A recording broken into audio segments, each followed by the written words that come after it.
Assalamualaikum warahmatullahi wabarakatuh. Alhamdulillah, pada pertemuan yang kedua ini kita akan membahas mengenai pengantar ekonomi syariah atau pengantar ekonomi Islam, di mana ini merupakan mata kuliah pembuka bagi peserta kelas untuk memahami pangkal dari permasalahan yang kita dalami di dalam perkuliahan kita. Setiap mata kuliah ekonomi Islam, apapun cabangnya, saya akan mengajak Anda semua untuk mereview, untuk melihat kembali ke belakang bagaimana sebenarnya diskursus atau permasalahan yang kita akan dalami nantinya itu bermula atau dimulai. Baiklah, terkait dengan pokok ajaran Islam, terdapat sebuah hadis yang diriwayatkan oleh Imam Muslim yang ini nantinya menjadi pokok banyaknya, luasnya ajaran Islam. Hadis ini sangat masyhur. Apabila Anda pernah mengkaji kitab Arba'in Nawawi, maka hadis ini terdapat di nomor 2 pada kitab tersebut. Di sana disebutkan mengenai sebuah cerita atau riwayat ketika Rasulullah SAW suatu saat kedatangan malaikat Jibril dan beliau ditanya 4 hal. Yang pertama pertanyaannya adalah, ya Muhammad, akhbirni anil Islam. Wahai Muhammad, kabarkanlah kepadaku, ceritakanlah kepadaku tentang Islam. Kemudian Rasulullah menjawab, al-Islamu an tashhada an la ilaha illallah wa anna Muhammadar Rasulullah wa tuqimas shalah wa tu'tiya zakah wa tasuma ramadhana wa tahujjal baita in istata'ta ilaihi sabila. Dan malaikat Jibril membenarkan. Artinya ketika Rasulullah ditanya apa itu Islam, Rasulullah menjelaskan apa yang hari ini kita yakini sebagai rukun Islam. Selanjutnya Rasulullah ditanya, fa akhbirni anil iman. Kabarkanlah tentang iman. Lantas Rasulullah menjawab, antu'mina billahi wa malaikatih wa kutubih wa rusulih wal yawmal akhir wa tu'minal bil qadari khairih wa syarrih. Rasulullah menjawab bahwasanya rukun iman atau yang pembahasan seputar iman yaitu membahas mengenai keyakinan terhadap Allah, malaikatnya, kitab-kitabnya, yakin akan datangnya hari akhir, dan yakin akan ketentuan Allah dalam qada dan qadarnya, baik buruknya. Nah, yang ketiga pertanyaannya adalah fakhbirni anil ihsan. Ceritakanlah kepadaku tentang ihsan. Lantas Rasulullah menjawab, an ta'budallaha ka'annaka tarahu fa illam takun tarahu fa innahu yaraka. Bahwasanya ihsan itu adalah sebagaimana seolah-olah kamu itu melihat Allah, dan apabila tidak, maka sungguhnya Allah melihatmu. Dan ini lantas menjadi pokok pembahasan yang sangat luas sekali dari hadis yang mutawatir ini, yaitu tentang pembahasan iman, Islam, dan ihsan. Sementara pertanyaan yang keempat, yaitu fa'akhbirni anis sa'ah, kabarkanlah kepadaku, ceritakanlah kepadaku kapan datangnya kiamat. Rasulullah menjawab bahwasanya orang yang bertanya dan yang ditanya itu sama-sama tidak mengetahuinya. Al-mas'ulu anha bi'a'lama minal sa'il. Dari hadis tersebut kemudian para ulama memetakan bahwasanya pemikiran besar, peta besar dalam ajaran Islam adalah pembahasan mengenai iman, kedua adalah Islam, ketiga adalah ihsan. Iman adalah pembahasan mengenai keyakinan yang nantinya secara keilmuan disebut dengan ilmu akidah atau ilmu tauhid atau ilmu usuluddin atau ilmu iman atau ilmu teologi. Nah, sementara dalam Islam ilmu yang mempelajarinya disebut dengan syariat atau hukum. Yang tadi iman tentang keyakinan, syariat tentang hukum. Yang ketiga adalah ihsan yang nantinya ilmu yang mempelajarinya disebut dengan ilmu tasawuf, yang prakteknya disebut dengan thariqah. yaitu jalan untuk mendekatkan diri kepada Allah. Kita tarik berfokus kepada syariat atau hukum Islam, kita tarik ke bawah, bahwasanya hukum Islam terdiri dari beberapa cabang. Yang pertama adalah hukum Islam yang dibagi menjadi ibadah, fikih ibadah. Fikih muamalah ini merupakan hukum di dalam Islam yang membahas mengenai hubungan secara sosial antar manusia, kemudian pembahasan mengenai hukum siasah atau politik, kemudian hukum jinayah atau pidana, kemudian hukum munakah atau pernikahan, dan hukum bi'ah atau hukum atau fikih terkait dengan lingkungan. Ini adalah pembahasan yang terbaru terkait dengan pengembangan hukum Islam. Kita kembali ke atas, muamalah itu terdapat kaidah di mana hukum dasarnya adalah mubah. Semua bentuk muamalah atau sosial, transaksi sosial hukumnya boleh sampai adanya pelarangan. Sebaliknya di dalam ibadah, hukum dasarnya dilarang sampai adanya petunjuk atau nas dari Rasulullah, sahabat, dan para ulama.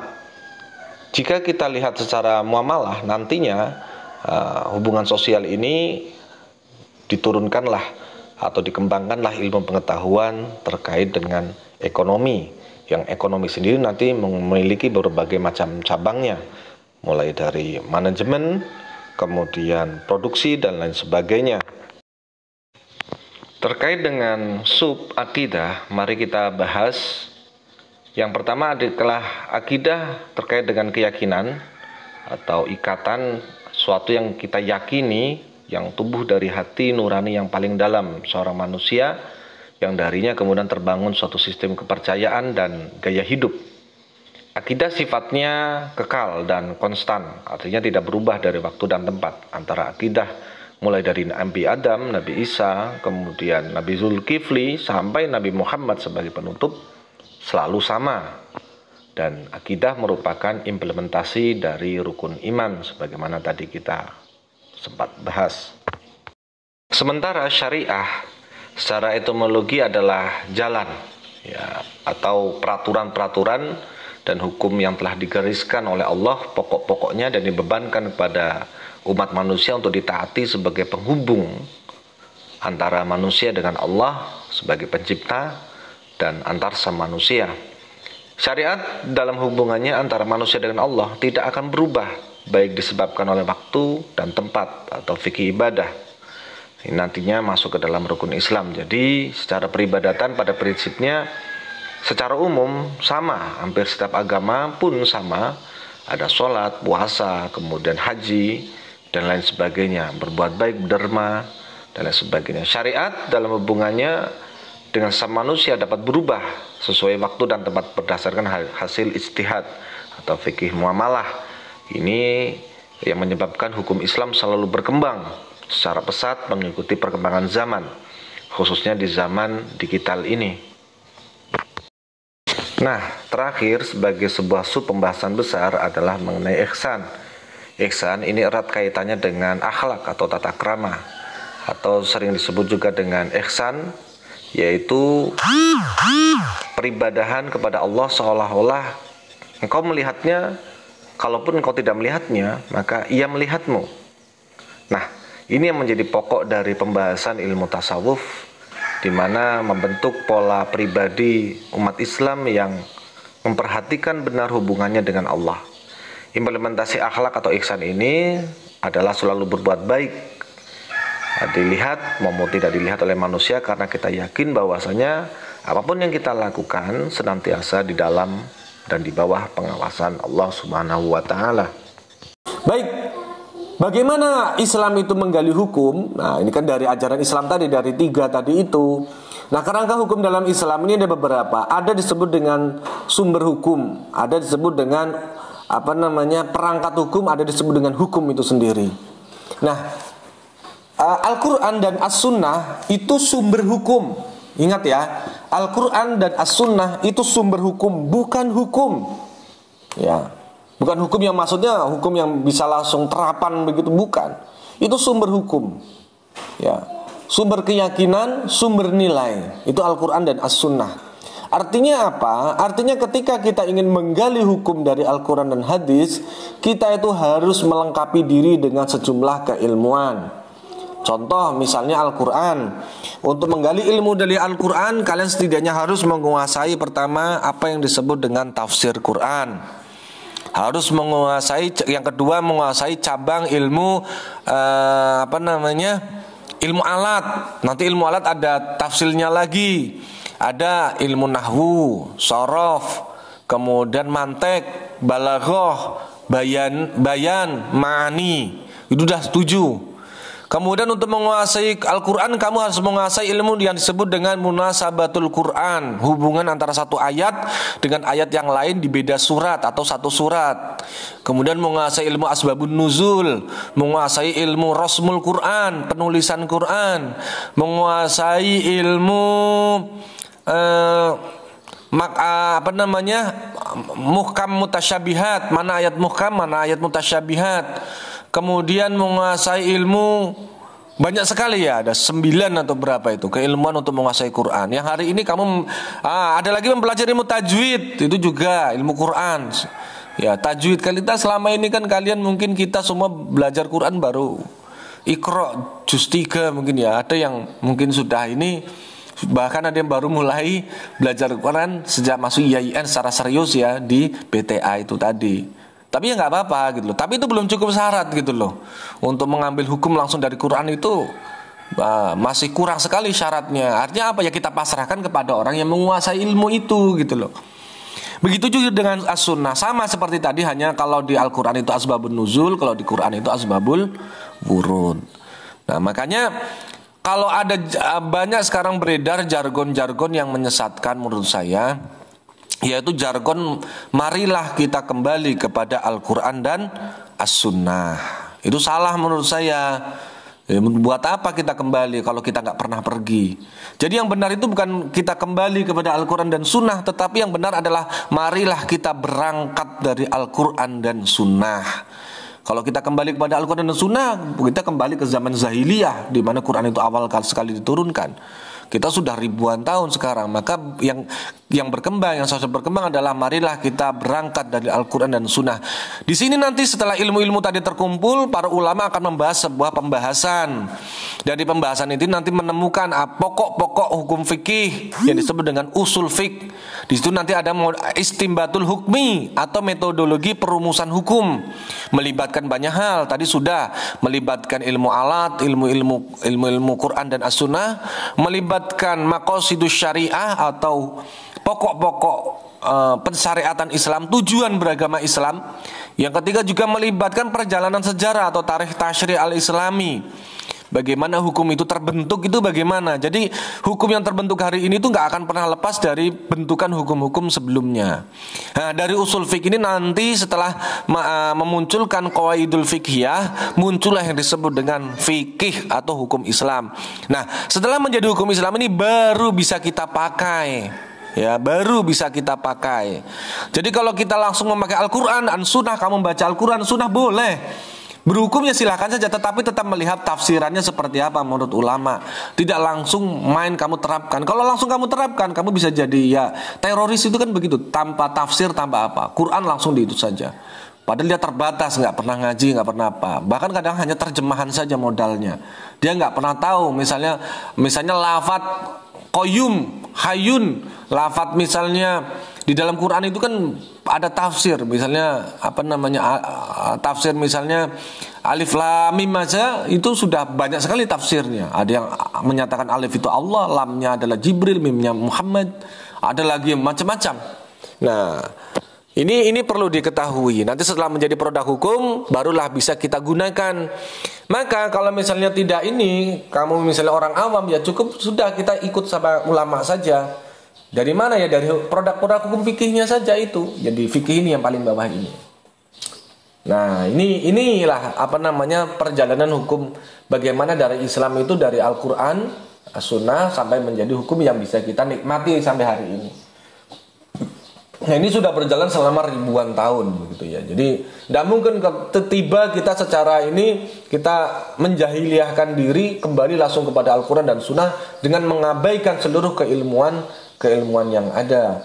Contoh akhirnya kan ada di Solo itu ya, akhirnya orang menghalalkan memakan tikus ya, cindil itu, dan buaya, halal daging buaya. Kenapa? Karena tidak disebutkan di dalam Al-Quran. Nah ini kan jadi geger umat masyarakat. Begitu juga sholat, ada yang memaknai sholat itu bisa memakai bahasa daerah, bahasa Indonesia boleh. Nah, seperti itu akhirnya.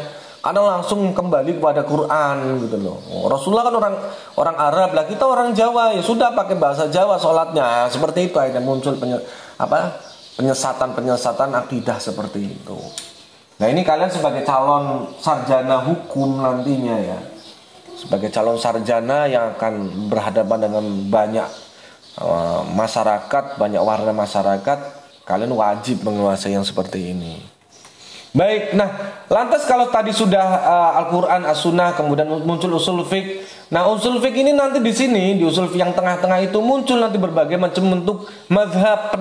Mazhab itu adalah metodologi memahami agama, namanya mazhab atau jalan, atau metodologi memahami hukum agama, namanya mazhab. Ya beda-beda silahkan saja, yang penting yang penting itu tidak saling menyalahkan gitu ya, tidak saling, dan pasti perbedaan antar mazhab itu tidak jauh, karena 4 mazhab yang utama itu pun ternyata guru murid semuanya, guru dan murid-muridnya mendirikan mazhab. Nah dalam kerangka hukum Islam itu ada beberapa metodologi penggalian hukum ya. Ini kalian lihat selain yang kuning, yaitu yang hijau, biru, putih ini ya, itu yang disepakati oleh para ulama. Sementara ada yang kuning ini ya, kotak-kotak kuning ini yang masih diperdebatkan atau ikhtilaf, bisa digunakan atau tidak metodologi ini, begitu loh. Tapi apapun itu, selain yang biru dengan yang hijau, itu disebut dengan istihad. Ya, istihad itu bersungguh-sungguh melakukan penggalian hukum. Quran, As-Sunnah kalian sudah tahu. Kalau ijma ini kesepakatan ulama, ya, kesepakatan ulama tentang suatu hukum. Kalau qiyas ini penalaran tadi, misalnya lahmul khinzir, daging babi. Kok bisa kalau daging babi halal, apakah berarti tulang babi itu halal? Kulit babi itu halal, tulangnya bisa disop. Kenapa? Karena yang dilarang hanya daging. Nah dari sini kan baru teks. Konteksnya gimana? Oh ternyata lahmul khinzir dilihat dari siyaqul kalamnya itu lafadznya umum. Artinya walaupun yang dibahas adalah daging babi, itu berarti pengharamannya terhadap segeluntung babi, mbuh rambutnya, mbuh untune, mbuh ibaratnya kukunya, matanya babi dan sebagainya, ususnya babi, ya haram. Karena itu lafadznya lafadz am. Nanti ada lafadz am, lafadz khas. Itu kalau mempelajari Al-Quran nanti kalian menemukan yang seperti itu. Ada lagi nanti yang diperdebatkan metodologinya untuk penggalian hukum. Yang pertama adalah ikhtisan, menganggap baik. Ya, menganggap baik ini banyak di masyarakat. Misalnya ya tradisi selamatan. Oh, selamatan itu ternyata intinya doa bersama, kemudian sedekahan. Ada lagi pengajian Isra Mi'raj. Nah, itu zaman Rasulullah kan nggak ada, kok sekarang ada. Oh ternyata itu cuma sekedar kedok saja untuk mengumpulkan masyarakat agar mereka tolabul ilmi. Intinya adalah tolabul ilmi, pengajian. Oh kalau cuma begitu ya berarti boleh. Nah gitu loh, ihtisan itu menganggap baik sesuatu. Ada lagi istishab. Istishab ini adalah ketika melanjutkan keberlangsungan hukum yang telah ada, yang telah ditetapkan sebelumnya dengan dalil yang jelas. Jadi intinya yang melanjutkan keberlangsungan hukum yang baik. Contoh gini loh, sekarang kan pandemi, orang sama sering cuci tangan, kemudian pakai masker. Ternyata pandemi dinyatakan sudah selesai. Lantas bagaimana dengan status hukum cuci tangan, kemudian memakai masker? Oh itu bagus enggak bagus? Apakah boleh diteruskan? Silakan diteruskan. Nah, begitu ya. Kemudian ada lagi metodologi penggalian hukum dalam Islam yang disebut dengan maslahatul mursalah, yaitu mengambil kemaslahatan ya. Nah, masalah mursalah adalah segala kemaslahatan yang sejalan dengan tujuan-tujuan syariat. Nah, dalam pensyariatan hukum Islam dan kepadanya tidak ada dalil khusus yang menunjukkan tentang diakuinya atau tidak diakuinya. Inti dari maslahatul mursalah adalah darul mafasid. yaitu menolak segala kerusakan, dan jalbul masoleh, menarik segala kemanfaatan. Tidak merusak, menarik manfaat, berarti maslahat. Contoh misalnya kuliah daring. Nah, kuliah daring ini ya dalam rangka mencari maslahatul mursalah. Kamu cari di ijma, di qiyas nggak nemu, apalagi di Quran, di hadis. Ketemunya di masalah mursalat. Oh, ternyata kita benar nyari ilmu. Tapi kalau kita ketemu, besar kemungkinan pandemi ini akan ambiar kemana-mana, ke pondok pesantren, ke kampung kalian ketika kalian nanti pulang, salah satu dari kalian dan sebagainya. Maka dirumahkanlah semua, di lockdown. Nah, ada lagi metode penggalian hukum itu disebut dengan uruf. Uruf ini adalah kebiasaan atau adat, adatul muhakamah. Ya, kebiasaan lah ya. Selama kebiasaan itu baik, silahkan diteruskan. Kalau tidak baik, ya dihentikan.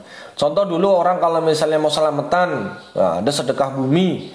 Itu korbannya itu biasanya anak perawan itu ya, anak perawan disembelih gitu. Akhirnya sekarang tidak, diganti dengan kambing biasanya gitu ya. Makan-makan bareng, doa bersama, keselamatan desa, silahkan saja.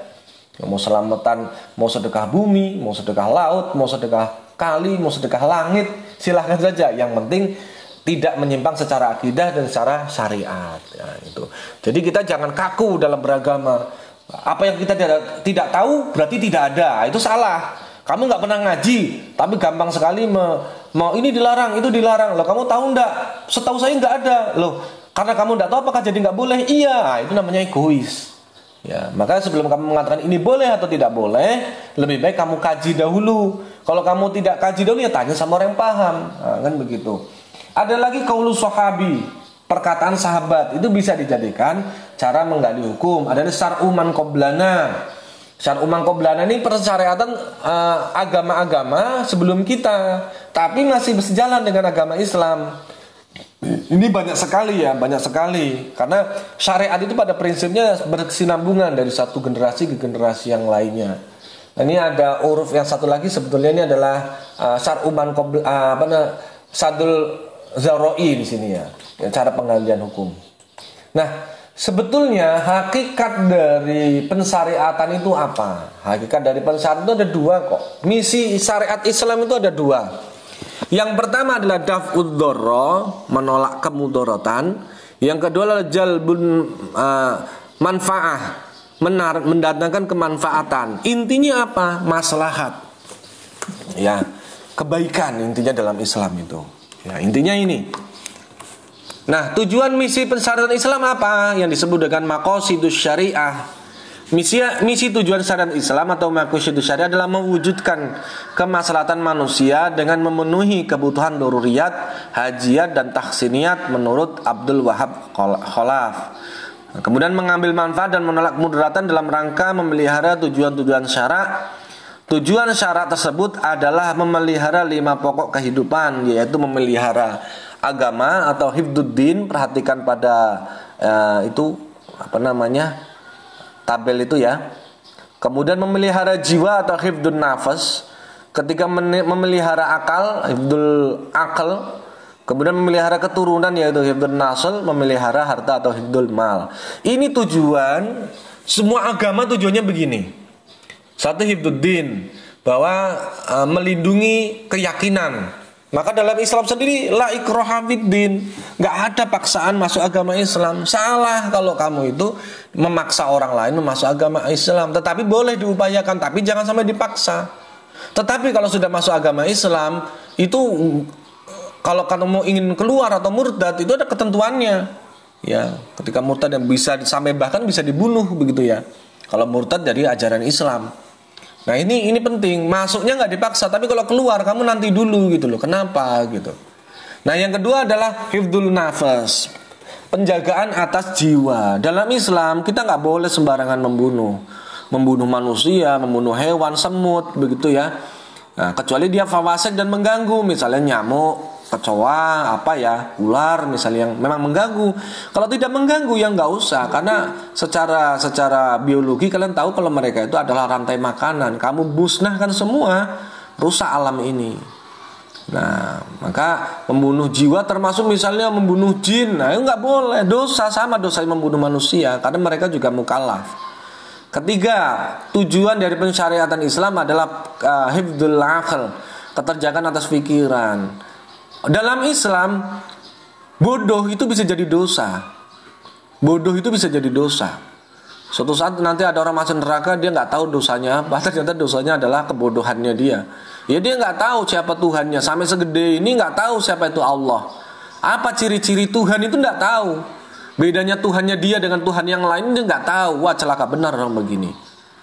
Nah, maka kalian mumpung ada kesempatan ngaji di pesantren, tersesat di jalan yang benar ya, masuk kuliah ternyata wajib BTA, yaitu kamu manfaatkanlah itu untuk menggugurkan kebodohan-kebodohan yang ada di dalam hidup kalian. Ya, makanya ngaji, kuliah, sekolah itu wajib dalam Islam. Nah, maka nanti kalau kamu misalnya nggak tahu caranya wudhu, nggak tahu tentang, kan ada rukun iman tentang malaikat misalnya. Kamu nggak tahu nama malaikat yang wajib diketahui, 9 malaikat yang wajib diketahui atau 10 itu. Nah itu kok kamu nggak tahu namanya malaikat itu, yaitu dosa. Dosanya kapan? Ya setiap detik kamu dosa, setiap detik diguyur dosa. Kenapa? Ya karena nggak tahu gitu loh. Ya, ini kan bahaya. Yaitu makanya hifdzul aql ini penting. Ngaji, kuliah itu fardu ain ya hukumnya ya, wajib. Ya. Kemudian ada lagi hifdzul aql, tujuan pensyariatan agama apapun termasuk Islam adalah keterjagaan atas keturunan. Dari hifdzul nasl ini nanti muncul konsep nikah, muncul konsep mahram, muncul konsep waris, muncul konsep iddah, talak, cerai, macam-macam. Ya, anak angkat, anak persusuan, rodoah dan sebagainya. Ya, nah, ini muncul macam-macam. Yang kelima adalah hifdzul mal. Nah, ini keterjagaan atas harta. Disinilah nanti ekonomi Islam berkembang. Ya, nah, nanti dari ini dipahami bahwa dari keterjagaan tadi, tujuan pensyariatan itu bisa dibagi menjadi tiga golongan, tiga strata. Ada dzururiyah, hajiyah, tahsiniyat. Ini ditemukan sebelum Abraham Maslow, sebelum Adam Smith itu menemukan The Wealth of Nation. Itu sudah sekitar 700 tahun sebelum itu. 700 tahun sebelum Adam Smith menemukan teori kebutuhan primer, sekunder, tersier, ini sudah ada di Islam. Ya berkahnya setelah ini reformasi ini ya, agama Islam bisa digali secara maksimal, ketahuan lagi ternyata di dalam kedalaman literasi Islam itu tertimbun mutiara pemikiran yang kita sebagai seorang akademisi berkewajiban untuk menggalinya lagi, dan ya kita dalami lagi untuk kita praktekkan dalam kehidupan kita. Nah, kebutuhan doruriyat ini apa? Kebutuhan pokok. Tadi itu ya, ada 5 hal. Doruriyah al-khamsah atau maqasidus syariah. Yang hajiah ini apa? Hajiah ini kebutuhan sekunder yang untuk mendukung adanya doruriyah. Contohnya apa? Rumah sakit, sekolah, bank, apalagi? Ya sebanyak kendaraan itu bisa taksiniyat, bisa hajiat, tergantung kamunya bagaimana gitu ya. Nah, ada yang tahsiniyat, ini untuk kemewahan. Contohnya apa? Pakaian, olahraga, rumah, ibadah-ibadah sunnah, itu termasuk ibadah kemewahan ya. Nah, ini tingkat derajat kebutuhan manusia. Baik. Nah, dari syariat tadi syariat ada metodologi fikih ya, ada ada istimbat cara pengambilan hukum sampai menjadi produk ya, ada fikih ya, produknya atau hukum. Nah, hukum nanti menjadi 2, ada yang ibadah, ada yang muamalah. Nah, ini konsep yang tadi ada qaidah fil ibadah wal muamalah. Jadi ada kaidahnya tadi sudah kita singgung. Yang pertama la aslu fil ibadah tahrim hatta yadul dalil ala ibahatiha. Nah, asal dari hukum ibadah itu haram sehingga ada petunjuk untuk melakukannya, untuk membolehkannya. Jadi sebenarnya ibadah itu ya haram semuanya kecuali ada petunjuk. Tapi ingat, jangan sampai kamu karena belum pernah melihat petunjuk main haram-haram saja gitu loh. Jadi bukan berarti memang nggak ada, tapi karena kamu nggak tahu gitu loh. Jadi tidak setiap yang kamu tidak tahu itu nggak boleh dalam Islam. Bisa jadi boleh, kamu aja yang belum tahu. Nah, itu makanya pentingnya ngaji, kembali lagi ya. Jangan kita itu sombong gitu ya. Kebalikannya al aslu fil muamalati ibahatu hatta yadulla dalilu ala tahrimiha. Asal dari muamalah adalah boleh sehingga ada petunjuk yang mengharamkannya. Nah, ini kebalikannya ya. Jadi asal ibadah dengan muamalah ini memang berbeda. Ini wajib kalian hafalkan nanti ya. Nah, untuk nanti bekal kalian mengarungi semester demi semester. Baik. Nah, permasalahannya ada yang nggak boleh, ada yang tahrim di sini tadi ini. Nah, al asul fil ibadati tahrimu. Ya. Jadi tahrim ada lagi di sini juga ala tahrimiha. Sebenarnya tahrim ini apa sih dalam syariat? Itu ada 6 setidaknya yang diharamkan. Selain ini boleh semuanya. Yang diharamkan ini bukan produk, tapi cara mendapatkan harta. Yang karena konteksnya adalah ekonomi syariah, cara mendapatkan harta yang diharamkan. Apa itu? Pertama adalah maisir, yang biru itu maisir, judi. Semua bentuk judi haram. Yang tadinya bukan judi akhirnya diperjudikan jadi haram. Nonton bola ibahah, boleh. Tapi nonton bola sambil taruhan haram. Ngundah darah itu boleh ibahah. Olahraga, gue senang-senang hobi. Tapi kalau sudah mulai taruhan haram. Gantang atau jalan sehat boleh, bagus itu untuk kesenangan, untuk olahraga. Tapi kok mulai itu acaranya dilaksanakan dengan cara tole-tole, narik iuran dengan dalih karcis atau apa, ditarik 5 ribuan, terkumpul sekian 5 ribu, terkumpul misalnya 5.000 orang, jadi 5 juta. 5 juta dijadikan hadiah. Siapa yang menang dia dapat hadiah itu. Itu judi. Ya, peserta kelas kalian narik iuran untuk lomba, untuk hadiah lomba yang full dari situ, tidak ada funding lainnya. Itu haram, judi itu. Ini banyak yang nggak tahu orang-orang seperti awam-awam itu ya. Kecuali kalau kamu datang tanpa dipungut apapun, hadiah sudah disediakan panitia, entah dari mana dia fundingnya, promotornya, itu boleh. Tapi kalau dengan cara ditarik untuk hadiah, wah itu judi. Apapun itu, balap motor boleh. Tapi kalau sudah untuk judi ya nanti dulu gitu ya, haram. Kemudian cara mendapatkan harta dengan cara yang zalim. Zalim ini ya membunuh, merampok, kemudian korupsi, wah ini ngutil ya. Zalim nggak boleh itu, ya haram. Walaupun barangnya itu barang halal ya. Misalnya kamu nyuri apa durian, nyuri apa itu barangnya halal, tapi karena prosesnya jadi dari haram maka barangnya berubah menjadi haram. Hukum begitu. Kemudian yang diharamkan lagi dalam Islam adalah ghurur. Ghurur ini ya tipu-tipu, nggak jelas, jual barang nggak jelas. Contohnya aku pengen pengen ngedol manuk emprit 100. Lendi manuk kayak nang tengah sawah. itu namanya ghurur itu ya. Jual jin misalnya, jual kodam di barang pusaka. Kecuali itu terbukti memang ditajrib kebal, ditajrib memang kebal ya, lain cerita itu, berarti terbukti. Tapi kalau cuma jimat-jimat, pengasihan apa-apa itu haram itu ya, haram sekali lagi.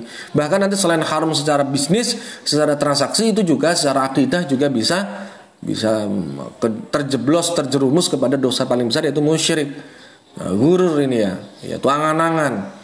Termasuk investasi bodong ya, ada VTube ya, VTube kemarin yang baru, kemudian apalagi itu ada banyak Echo Racing ya, Echo Racing, VTube itu kan bisnisnya money game semua, MLM ya, apapun jenis MLM-nya itu haram ya, karena itu hidup dari keringat downline-nya. Dia bukan jual produk, cuma cari pengikut, karena dari pengikut dipajeki semuanya sehingga dia bisa mendapatkan penghasilan. Ada riba. Nah, riba adalah keuntungan yang didapatkan dengan cara yang zalim, namanya riba. Riba dengan robih itu tipis. Robih itu keuntungan, laba. Ya, profit itu robih. Kalau itu mendapatkan keuntungan dengan cara yang benar, yang sesuai syariat. Kalau riba tidak dengan cara syariat. Riba itu intinya kelebihan ya. Bisa nanti ada riba fadl, riba nasai. Contohnya misalnya riba itu ya yang fadl misalnya jual barang yang basah dengan harga yang kering. Jual gabah teles sing tengah Singisor garing ben kalau ditegakkan nggak basah. Yang tengah dikasih gabah yang basah, atas dikasih gabah yang kering, dijual dengan harga gabah yang garing. Itu riba. Orang riba itu akan jadi penyakit nantinya, pasti akan jadi penyakit secara fisik. Ya. Kemudian riba lagi misalnya yaitu lagi ngutangi 100.000, dikasihkannya 90.000, 10.000 kemana? Biaya administrasi. Balik nane pira? 130.000 atau 150.000. Sisa itu apa? Bunga. Tapi lihat-lihat pendapatnya. Kalau menurut MUI Muhammadiyah seluruh bentuk bunga itu haram. Tetapi kalau menurut NU bunga bank itu ada yang haram, ada yang makruh. Kalau dia setingkat itu masih makruh, berarti yang flat. Tapi kalau yang sudah majemuk, ya sudah majemuk itu haram. Modal plus bunga jadi modal lagi, menjadi modal berikutnya. Tambah bunga lagi menjadi modal berikutnya, itu haram. Ad-afan mutu'afan. Ciri-ciri riba kan ad-afan mutu'afan, terus zolim, ya zolim, ya mulai pinjaman dan apapun itu. Nah. Kemudian batil itu tadi dengan cara curang, menipu. Misalnya itu ada bai'un najasi. Bai'un najas itu etok-etok tuku padahal ora. Ya. Menghubungi dagangan, misalnya kamu punya dagangan apa? Terus kamu bilang, kamu dari dagangan kamu posting ya. Terus kamu posting, kamu punya akun nih 100 nih. Akun 100 tuh di like sendiri tuh postingan yang tadi sendiri. Ben katongnya robyong akeh sing takon atau pura-pura jadi orang lain menanyakan. Itu namanya menipu, batil itu ya. Dosa yang begitu itu. Ya, itu bai'un najas itu haram. Pura-pura rame, pura-pura padahal itu atau punya sindikat ya, teman-teman orang kelompok tim yang jualan obat, pura-pura beli, kemudian memberikan testimoni berhasil padahal itu bohong. Nah, itu namanya bai'un najas, itu batil. Harta yang diperoleh dengan cara seperti itu yang pastinya nanti akan jadi petaka lah ya. Kemudian ada lagi ikhtinas. Ikhtinas ini adalah menimbun, spekulan, itu haram dalam Islam. Ya, spekulan, mawar puasa nimbun minyak goreng, beras, macam-macam terigu, nanti ketika harga meroket, dol. Nah, ini haram, yang begini ini haram. Ikhtinas itu di dalam Islam haram ya. Jadi menimbun, bahkan sampai menimbun uang. Teman-teman sekalian, menimbun uang dalam Islam ya kalau menurut saya ya sampai haram lah. Uang itu bukan untuk ditimbun di ruang bawah tanah, di bawah bantal, enggak. Pilihan uang itu cuma dua. Satu, dibelanjakan, dua diinvestasikan, tapi tidak dengan ditimbun, ditabung gitu ya, ditabung dalam dicelengi, dicelengi. Lebih baik ditabung dalam arti tabung investasi. Silakan nanti pakai akad wadiah atau akad apa gitu ya, atau mudharabah atau apa. Silakan, tapi diinvestasikan, jangan ditabung toh, rugi karena uang itu adalah darah dalam ekonomi. Kalau darah itu dibekukan, ngacet ekonominya. Nah, ini beberapa hal yang tahrim. Ini yang nanti dari sini setelah ini nanti akan muncul apa yang disebut dengan akad. Ya, dari sini nanti muncul akad dari hukum-hukum ini tadi. Nah, dari ini nanti muncul apa yang disebut dengan akad dari sini. Nah, fikih ini nanti dari akad, dari fikih ini turun akad. Nah, besok kita akan berbicara mengenai akad. Nah, kemudian sampai akad dan nanti sampai baru skala besar kita gali apa itu ekonomi syariah, apa itu ekonomi Islam. Bedanya dengan sosialis, kapitalis dan ekonomi campuran, contohnya Pancasila itu seperti apa. Lantas bagaimana negara-negara lain? Nah, itu kelanjutannya.